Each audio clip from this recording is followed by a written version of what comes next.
کہہ دو کہ اگر تمہارے باپ اور بیٹے اور بھائی اور بیویاں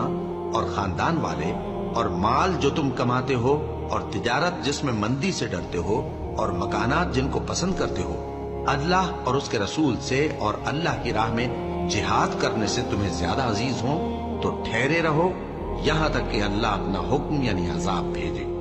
اور اللہ نافرمان لوگوں کو ہدایت نہیں دیا کرتا۔ اللہ نے بہت سے موقعوں پر تم کو مدد دی ہے، اور جنگ حنین کے دن